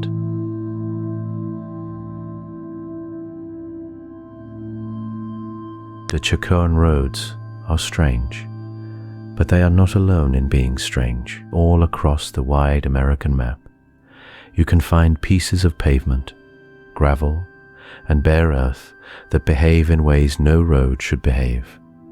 Mile markers that count up to numbers no traveler ever reaches. Highways that point at empty horizons. Trails worn deep into the soil with no one alive who can say why. Drive far enough into the Nevada desert, and you will find old roads cut into the salt and sage that have no name on any modern map. The sun bleaches them pale as old bone. The wind has softened their edges. You can walk along them for hours and never come to a town, a ranch, or even a fence. They simply run. Some local people call them the Silver Roads, because at dusk they catch the last light and shine like spilled mercury across the flats. Up in Wyoming, ranchers talk about a stretch of gravel that runs arrow straight for 19 miles through sagebrush country. It begins at nothing. It ends at nothing. The state never paved it. The county never claimed it. Yet someone, at some time, leveled that ground with great care, packed it with stone, and walked away. The cattle use it now. The pronghorn cross it without slowing. Only the people stop and wonder. In the cane fields of southern Louisiana, there are old shell roads that lead straight into the swamp and keep going underwater. Crushed oyster shells, white as teeth, vanishing beneath the dark green surface. Fishermen have followed them with poles, feeling the firm ridge under their boats long after the shore disappeared. Where they end, no one has ever quite confirmed. The water keeps its secrets the same way the desert keeps its own. The pattern is older than asphalt. It is older than the wagon. The Hopewell people of the Ohio Valley built long earthen avenues nearly 2,000 years ago, lined with low walls of packed soil, running between mounds that sat miles apart. They are straight as a stretched cord. They climb hills they could easily have gone around. They cross creeks they could easily have followed. And when modern eyes first studied them from the air, those eyes had the very same reaction that Chaco's discoverers would have generations later. A long pause, a slow shake of the head, a quiet question. Why build it like this? In Yucatan, far south of our borders, but close enough to matter, the ancient Maya built Sacbiobe, white roads of limestone plaster that glowed in the moonlight. Some ran for 60 miles, joining one city to another with the precision of a drawn line. The Maya had no wheeled carts. They had no horses or oxen, yet they built these gleaming highways anyway. And they built them straight. The same hands of the same earth keep making the same shape. Different centuries, different tongues, different gods, yet always the long, level line drawn across difficult country, leading sometimes to a great city, sometimes to a single stone, sometimes to a clearing where the wind moves through tall grass and nothing else remains. Some folklorists believe these roads share a common idea. Even if their builders never met, they suggest that a straight road is itself a kind of prayer, a way of telling the land that this path matters, that this direction means something, that the act of walking is more important than the place you arrive. Others say it is simpler than that. A straight line is just the cleanest mark a people can leave. It says, we were here, we thought clearly, we did this on purpose. But neither idea explains the Chacoan stairs that climb cliffs no cart could climb. Neither explains the Nevada gravel that begins at nothing. Neither explains why the desert keeps so many of these long, level secrets lined up across its bones. Mile markers can lie. A sign that says 47 does not mean a town is there. A pavement that points east does not mean the destination lies east. Sometimes the marker outlasts the meaning. Sometimes the road outlasts the reason. You can drive past a green metal post in the middle of a salt flat that reads simply 12 and find no other numbers nearby. The 11 is gone. The 13 was never set. Only the 12 remains, planted in the dust like a single word from a sentence the wind blew away. Across this country, these quiet patterns sit and wait. The Chacoan roads are perhaps the oldest and the strangest of them, but they are part of a larger family, scattered across the desert and the swamp and the prairie, all whispering the same old question to anyone who slows down long enough to listen.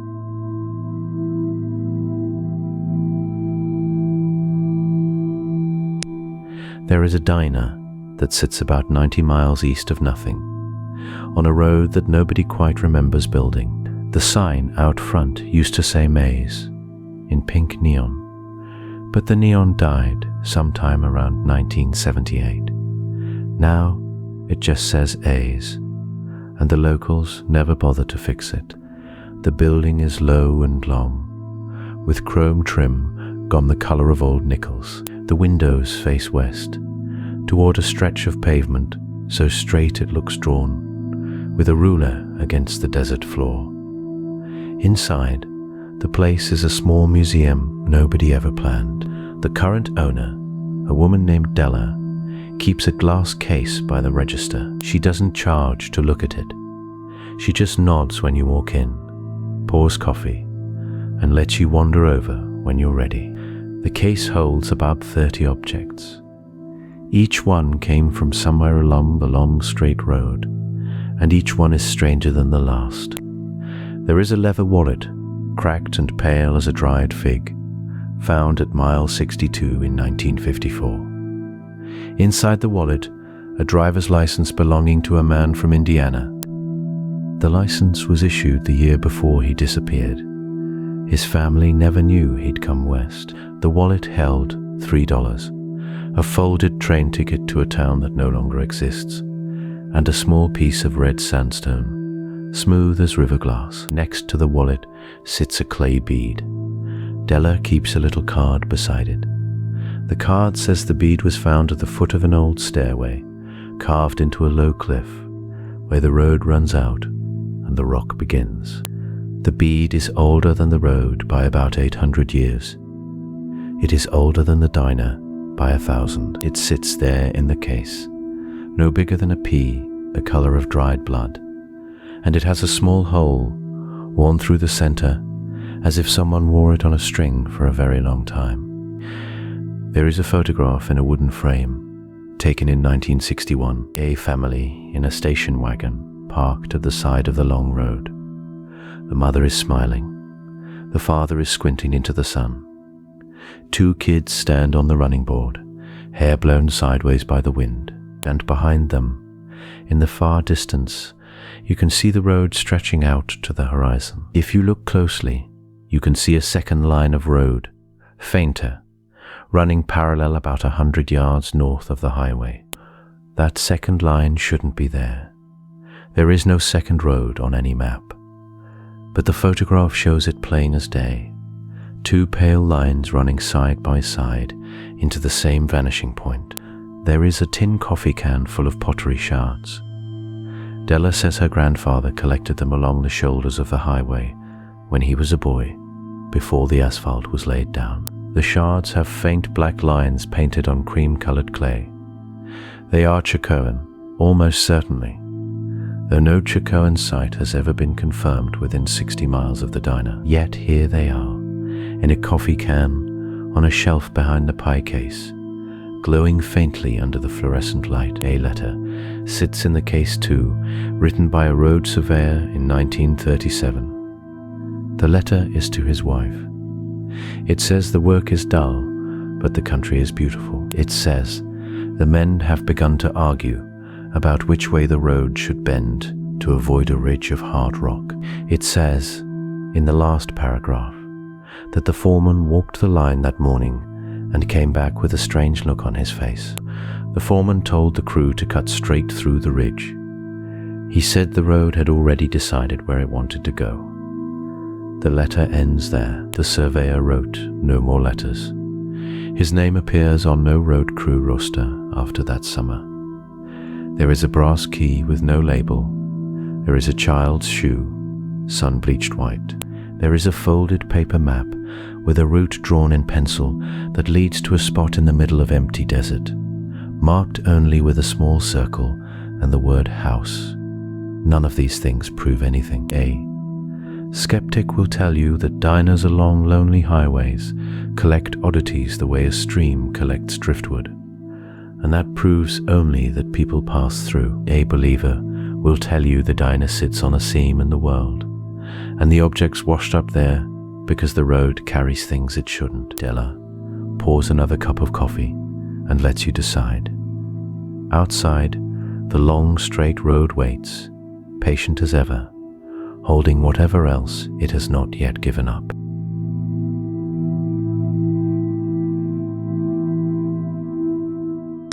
There's a family in northern New Mexico that has been telling the same story at Thanksgiving for almost 100 years. Each generation tells it a little differently. The bones stay the same. The skin keeps changing. The story begins with a great-grandmother named Adela, who grew up on a small ranch southeast of Chaco Canyon in the early 1900s. She told her children that the long, flat stripe running past their property wasn't a road at all. It was a riverbed, she said, a river that had stopped running before the old people remembered. But the path stayed. Her own grandmother had walked it as a girl, barefoot, and the dirt was always cool, even in summer.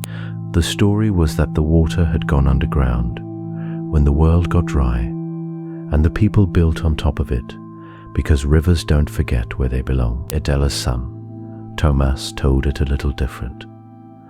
By the time he was repeating the story in the 1950s, the riverbed had become a road for traders. He'd worked on a survey crew briefly as a young man, and he'd seen the long stripe from the air in a small plane. From up there, it looked too straight to be water. So in his telling, the ancient people had followed an old riverbed, then paved it over with packed earth and stone curbing, because a river already knew the shortest path between two thirsty places. Water and roads, he said, want the same thing. His daughter Esperanza took the story into the 1980s. She was a school teacher, and she had read about the Chacoan Road Network in a magazine. She brought the article to Christmas dinner one year and laid it on the table next to the green chile stew. The old straight line her great-grandmother had walked, she explained, was probably one of those ceremonial roads, not a riverbed, not a trader's route, something built for ritual. The family argued about it for hours. Her uncle insisted Adela had said Riverbed, and Riverbed it would stay. Her mother said maybe it was both. Maybe the people remembered the river and walked the same line for prayer. Esperanza's son, Daniel, heard all of it. He was a quiet kid who listened more than he talked. When he grew up, he became a hydrologist, and he went looking for water under the family's old land. What he found there surprised him. There was a buried channel of damp sand running directly beneath the old stripe of pavement. Not a river anymore, just the memory of one, holding moisture the way a sponge holds rain a week after the storm. He brought the soil samples to a family gathering and passed them around like cookies. Adela, he said, had been right all along. The road did sit on a riverbed. The two things were the same thing, separated by 1,000 years and a lot of forgetting. But the story didn't stop there. Daniel's cousin Marisol pushed back. She had spent her summers as a teenager helping at an archaeological dig near one of the Chacoan outliers. She'd seen the road there with her own hands, brushed dust off its curbing, measured its width. That road didn't follow any riverbed, she said. It cut across a ridge that no water ever climbed. So maybe the family's local stripe was a riverbed road, and the others was something else entirely. Maybe the builders used water memory in some places and ignored it in others. The road network refused to be one thing. The family kept telling the story. Each holiday, someone would add a piece, and someone else would polish one smooth. Adela's barefoot grandmother had become almost a saint in the telling. The plane Thomas flew in had become bigger every decade until it was practically a jet. The magazine Esperanza brought had been lost in a house fire, but everyone agreed on what it said, even though no two of them remembered the same thing. What stayed through all of it was the core. There was a long straight line on the land. It had been there before anyone alive could remember. It led somewhere the family no longer knew, and it came from somewhere the family had never seen. Walking it, even now, felt different than walking other ground. Cooler in summer, quieter at dusk. The dogs would stop barking when they crossed it. The horses would slow down. Stories like Adela's exist in dozens of families across the Southwest, each one a small thread holding a piece of the road's meaning. Together, they make a rope. The rope is long, and it disappears into a darkness nobody has yet walked all the way through.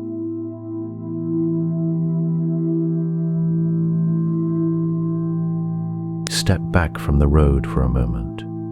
Step back from the satellites and the surveyors and the men in white hats arguing about cosmic alignments. Step back from the believers with their star charts and the skeptics with their soil samples.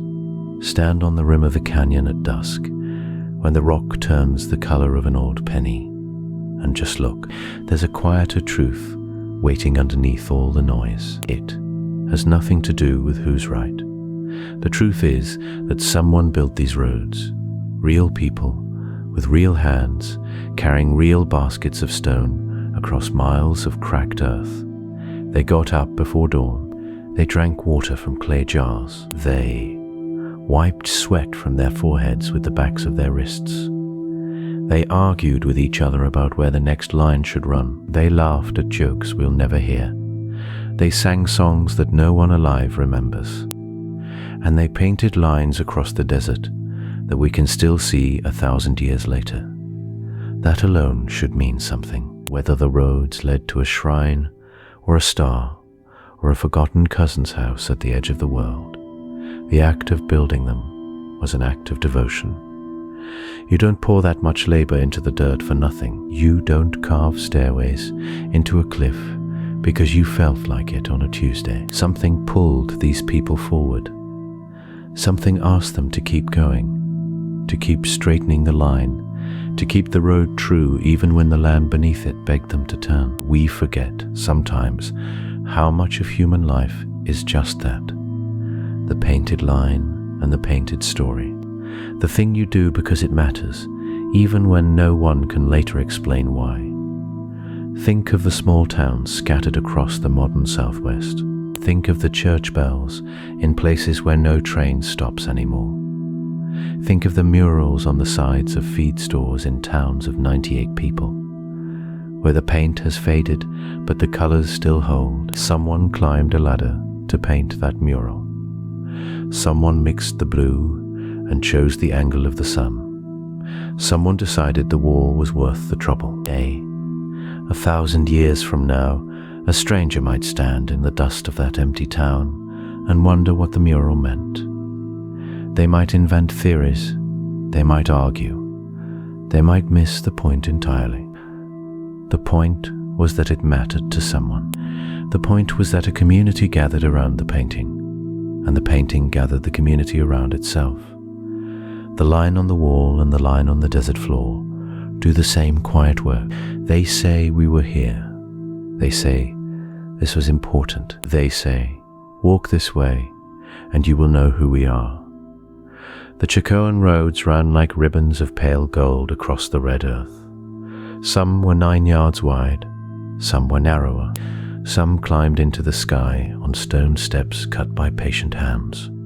From above, they shine like the spokes of a wheel, whose center is a great gathering place of stone houses and round kivas. From the ground, they are softer than that, just a stretch of cleared land, a line of low curbing, a path that knows where it's going even when you don't.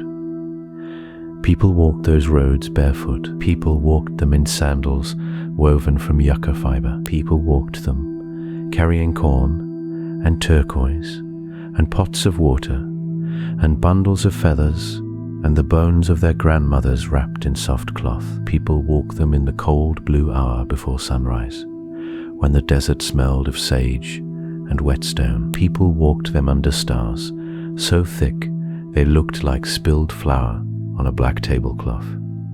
And the road carried all of it. The road carried the gossip and the prayers and the trade goods and the lovers and the grieving and the curious and the bored. The road carried the whole shape of a life. Maybe that's what we miss when we argue about purpose. Purpose is rarely one thing. Your own front porch is not just a porch. It's where you drank coffee with your father. It's where the dog slept in summer. It's where the snow piled up the year you almost moved away. A road is the same. A road is everything that ever happened on it, so the painted lines remain, and the painted stories drift around them like smoke from a fire that went out long ago. We don't need to know the exact answer to feel the warmth still rising from the embers. We only need to stand still long enough to feel it. Something happened here. Something mattered. The road remembers, even when we can't.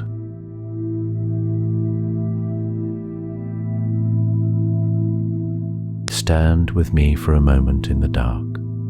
The night above Chaco Canyon is not the night you know from cities. It is not even the night you know from small towns. It is something older, something that wraps around the mesa walls like a soft black cloth, and lets the stars press through in numbers that almost feel rude. The Milky Way pours across the sky like spilled cream on slate.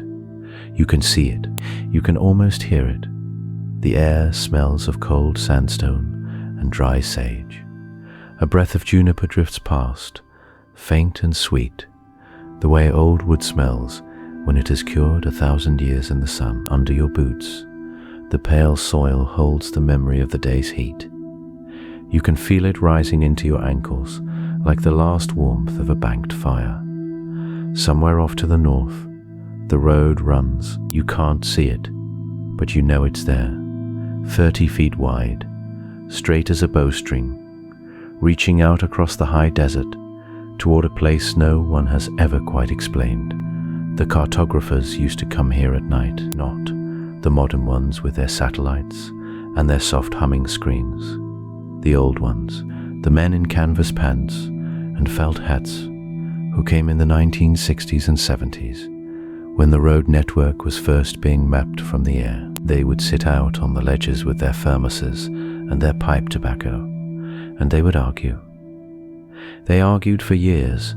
One would say the roads were built for trade. Another would shake his head and point at the dark horizon and say, "No man hauls turquoise in a straight line over a cliff." A third would laugh quietly and say, maybe the roads weren't meant for hauling at all. Maybe they were meant for walking, for praying, for carrying something the eye cannot see. They never agreed. They wrote papers that contradicted each other. They drew maps that overlapped and disagreed about every detail except the one thing they could not deny. The roads were real. The roads were straight. The roads went somewhere, and that somewhere had not yet decided to tell anyone its name. Stand still now. Listen. The wind here moves in long, slow waves. It comes off the mesa tops and slides down the canyon walls and brushes across the open ground like a hand smoothing a blanket. You can hear it before you feel it. A low whisper through the cliff rose and the four-winged saltbush.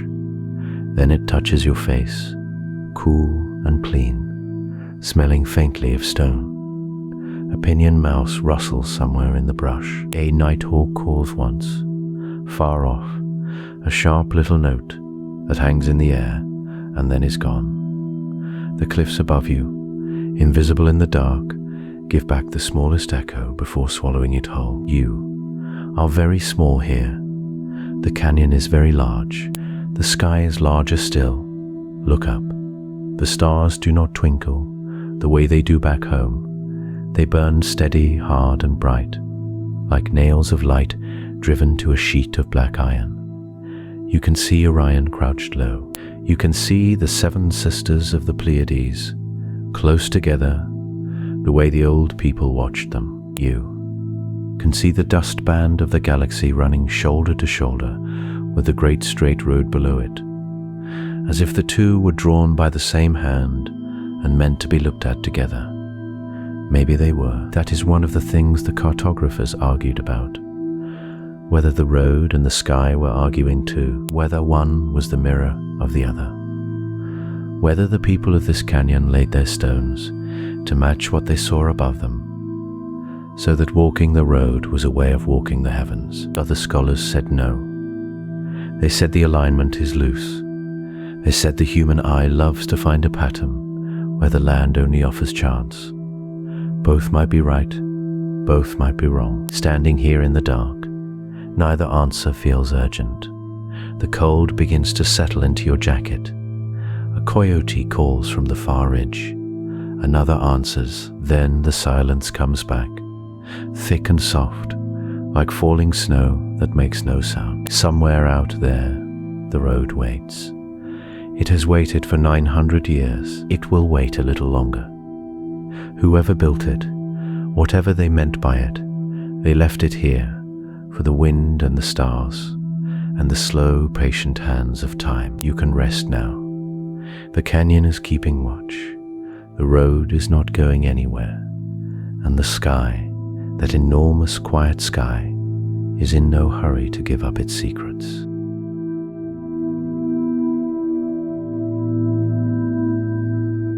Wilma Hatch drove the same stretch of road for 43 years.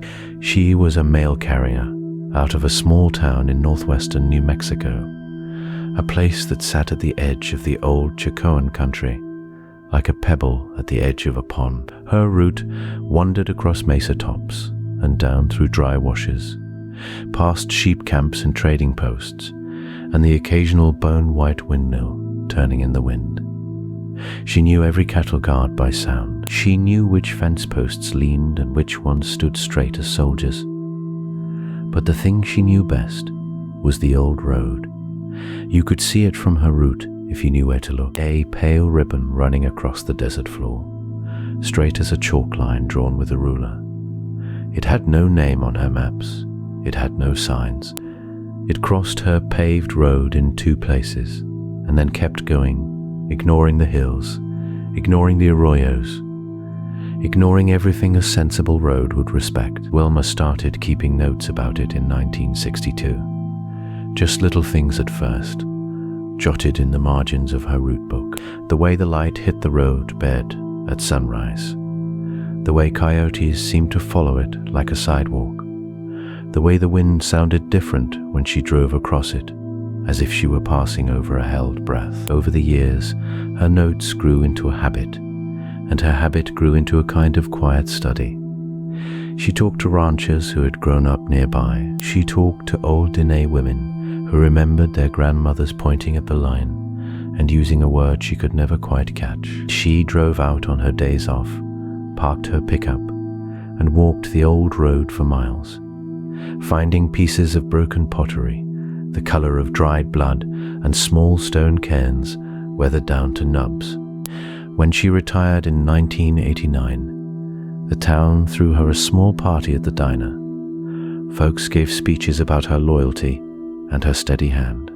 And then her niece stood up and said something that surprised everyone. She said Wilma had filled 47 notebooks about the straight road. 47. The room got quiet, and Wilma just smiled into her coffee, like a woman who had been caught carrying a secret she did not mind sharing. Those notebooks live in the town library now, kept in a cedar box behind the front desk. Anyone can ask to read them. The pages are soft from handling. Her handwriting is small and even, leaning slightly forward, as if always heading somewhere. What grew from Wilma's quiet work is something the town carries to this day. Every spring, on the weekend closest to the equinox, the people there hold what they call the long drive. It is not a race, it is not a parade, it is just a slow procession of pickup trucks and old sedans, and the occasional horse trailer moving along the paved road that crosses the ancient line. Folks bring thermoses of coffee and folding chairs. They stop where the old road meets the new, and they stand there in the cool morning air, and they look out across the desert at the pale ribbon vanishing into the distance. Children grow up in that town, knowing the road is there. They learn to point at it from the back seats of their parents' cars. They learn that nobody knows where it was going or why it was built. They learn that not knowing is not the same as being afraid. The diner at the edge of town sells a slice of pie called the Wilma. It is pecan, heavy with brown sugar, and the waitress will tell you the recipe came from Wilma's mother. On the wall above the booth where Wilma used to sit, there is a framed photograph of her standing beside her mail truck, with one hand resting on the hood. Behind her, faint but visible, runs the pale line of the old road. The town has a saying now: when something does not make sense, when a person does something nobody can explain, folks shrug and say, well, maybe it leads somewhere we cannot see yet. It is the kind of saying that gets passed down without anyone noticing, the kind that shapes how a child grows up to look at the world. That is the legacy of a mail carrier who paid attention, a woman who drove the same road for 43 years and noticed the older road running underneath it. She never solved the mystery. She never claimed to. She only carried it with her, the way she carried letters, the way the desert carries its long pale lines, faithfully, without explanation, from one place to another.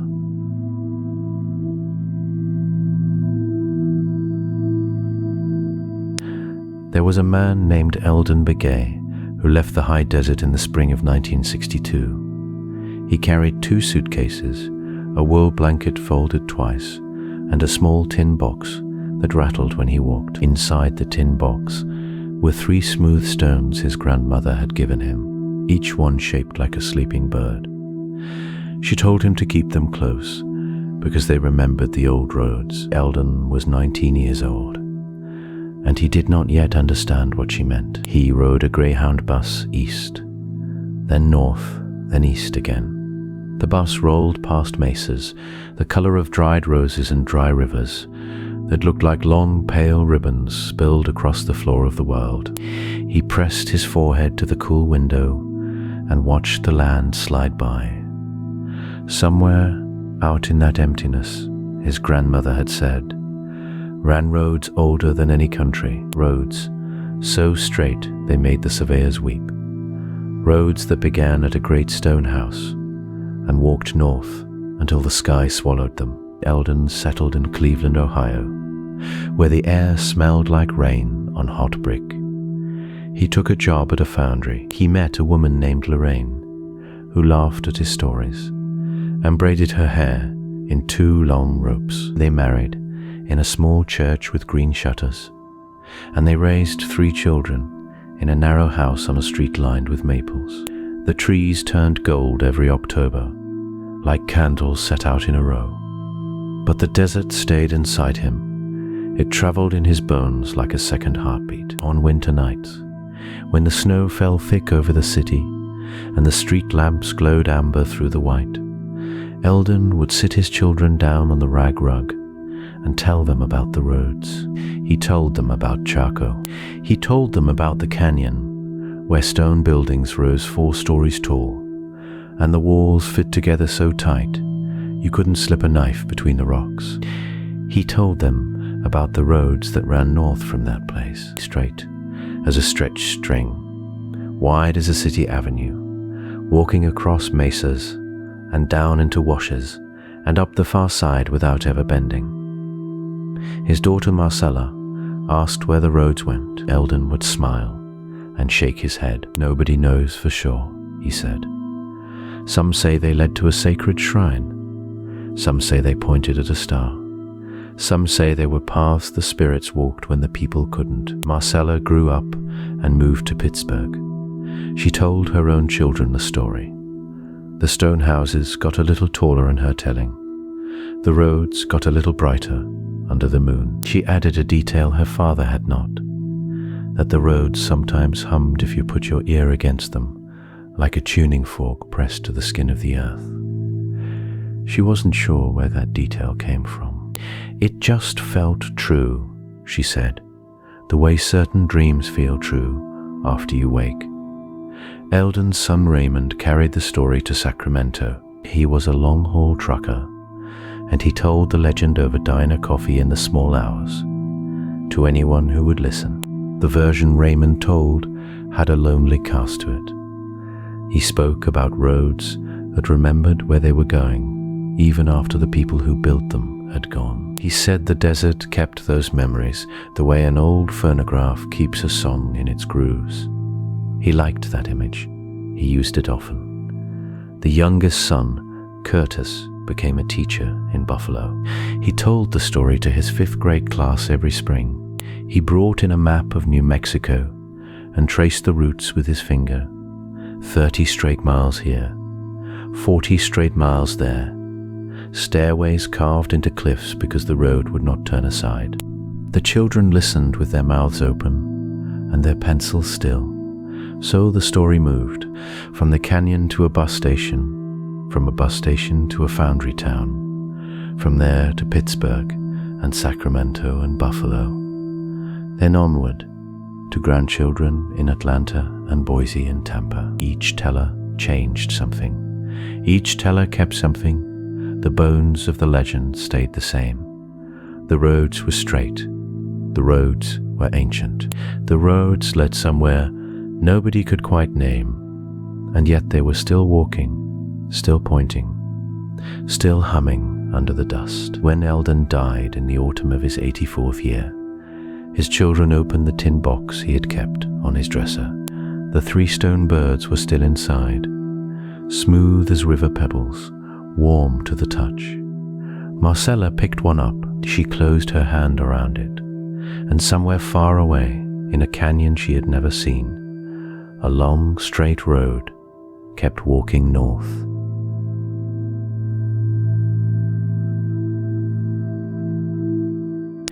There is a kind of quiet that lives out in the high desert of New Mexico, a quiet that feels older than the rock it settles on. The wind moves through it in long, slow breaths. It picks up dust from the floor of Chaco Canyon and carries it north along the path of the old road. The dust knows where to go. It has been making this trip for 1,000 years. A Tumbleweed comes loose from a clump of dry sage and starts to roll. It bounces along the flat ground, light as a paper lantern, brittle as bone. The wind pushes it across the very lane the old builders cut into the desert. The tumbleweed does not know it is on a road. The wind does. The wind has always known. Picture the land at this hour. The sun sits low and orange behind the western mesas. The sandstone glows the color of cooled embers. Long shadows stretch across the scrub, painted in soft blue. The road, if you could see it from above, runs north like a chalk line drawn by a steady hand.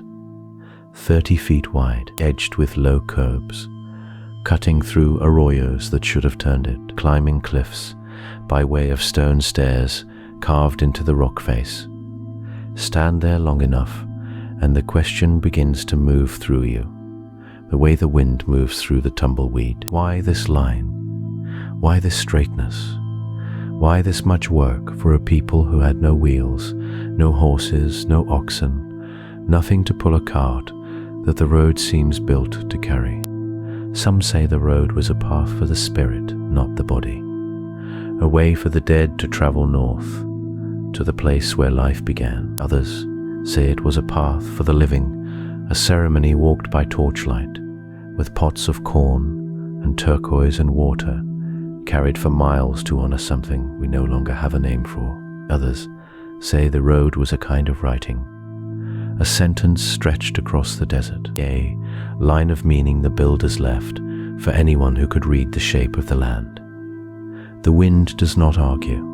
The wind keeps moving. There are still places along this road where the curbing remains, low ridges of earth and stone, no higher than a child's knee, running mile after mile in unbroken parallel. You can crouch down beside one and put your hand on the stone, and the stone is warm from the day's sun, and rough, and somehow familiar. Someone shaped this. Someone bent their back and set this rock in place, and then someone else, 100 feet farther on, did the same, and another, until the line went on past the horizon. The mystery is not really about the road. It never was. The mystery is about the hands. The mystery is about what a person has to believe in, deep down in the marrow, to spend their days laying stone toward a horizon they may never reach. Maybe the road led to a shrine the desert has now swallowed. Maybe it led to a spring that ran dry 6 centuries ago. Maybe it led to a place that was never a place at all. Only a direction, only an idea, only the act of going. Maybe the walking was the meaning, and the destination was only an excuse to walk. These are not questions you solve. These are questions you sit with, the way you sit with an old friend who has stopped talking and is only looking at the fire. The wind picks up. The tumbleweed lifts off the ground for a moment, then settles, then rolls on. It crosses the line of the road without ceremony. It passes a low stone curb that no one has touched in 800 years. It bumps against a pinyon stump. It rolls on. Somewhere far to the north, the road ends, or it does not end, or it ends and begins again, the way a thought ends and begins again in the mind of a sleeping person. Somewhere out there is the answer lying flat on the desert floor, hiding in plain sight under a thin coat of sand. Or maybe there is no answer. Maybe the road was built so the question could go on living. The sun slips behind the mesa. The sky turns the color of an old bruise, purple and rose and soft gray. The first star wakes up over the canyon. The wind keeps whispering to the tumbleweed, and the tumbleweed keeps rolling north along the line, and the line keeps reaching for whatever it has been reaching for since the world was younger, and no one yet has come back to tell us what the wind has been saying.